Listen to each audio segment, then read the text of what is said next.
Good evening, everybody. I'm Mary O'Connor with the Alaskan Aviation Safety Foundation and the National Institute for Occupational Safety and Health. On behalf of the Safety Foundation and Alaska Public Media, thanks for tuning in to Hangar Flying. This evening, we are pleased to have Ms. Millicent Hoidal back on our program. She is an aviation accident investigator with the National Transportation Safety Board. She's right here in Anchorage, and we are very pleased to have her back on our show. Welcome, Millicent. Thank you, Mary. The National Transportation Safety Board recently issued a safety alert that's especially timely. It's called See and Be Seen. Your life depends on it. Can you start by telling us exactly what a safety alert is?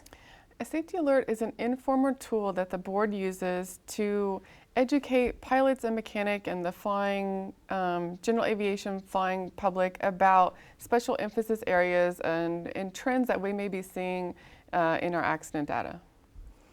So this alert talks about the importance of maintaining separation from other aircraft. What other topics do they cover? There are 29 different safety alerts that the Office of Aviation has put out. They cover a variety of topics from crew communication to mechanics about the work that they do and double checking that it's proper and they followed the right procedures, and to other pilots about listen to your airplane. If you think you have a problem, don't push the limits. Lots of different things at a variety of different audience members. And if people were interested in seeing some of these alerts or learning more about them, where could they go? They're all on our website at ntsb.gov under Safety Advocacy. You can look for safety alerts. Okay, thank you. Can you tell us about some of the problems that the NTSB investigators have been seeing when they're investigating mid-air collisions? It's difficult. We found that mid-airs can happen at anywhere, at any phase of flight. What we've noticed is that a lot of times they happen in day VFR conditions, which maybe there's just more people flying at that time, but we found that there's never a time when you cannot not look for traffic, because it can happen near an airport or in a cruise flight. You're really susceptible to it at any point in time. And there are some activities that I'm sure are seen more often than others while mid-air collisions occur.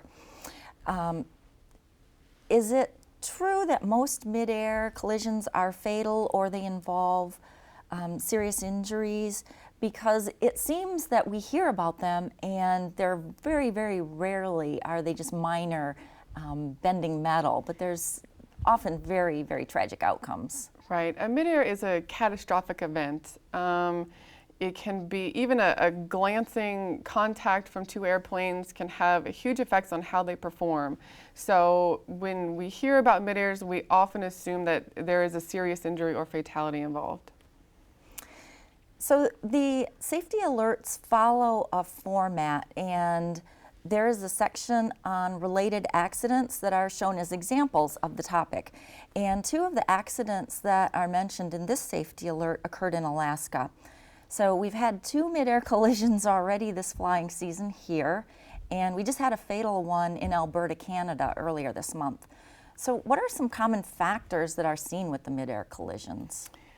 Usually it comes down to a failure of see and avoid, whether that's the pilot not looking outside the airplane, or maybe they were looking in a different area from where the other mid-air airplane that was involved came from. And there's a lot of distractions happening now, whether they're reading charts or looking at weather or looking at their instruments. People just aren't looking outside the window as much as they could be. Do you think instructors and when they're in a situation with training students as well as on flight reviews, do you think that's being emphasized? I would like for it to be. I hope that with the safety alert it can be. I think that flight instruction it's a very busy time. It's very task oriented. It's easy to get involved in a conversation with the student pilot about what's happening or the maneuver that you're doing, and it's easy to not look outside the window. So oftentimes you assume that having a flight instructor on board, you've got an extra cushion of safety, which is absolutely true. But you can also kind of veer away from basic tasks that you want to keep on. And this is an interesting topic because you'd think it would be safer with an extra set of eyes to look out the airplane. So we're going to talk about that in our next session when you come back. Great, thank you. So thank you for taking the time to talk with us. It's been a real pleasure having you back, and we're going to look forward to our next show. Excellent, thank you. Thank you. So ladies and gentlemen, until next time, remember to always file a flight plan and keep one set of eyes outside the airplane. Seeing and avoiding is important. Fly safely.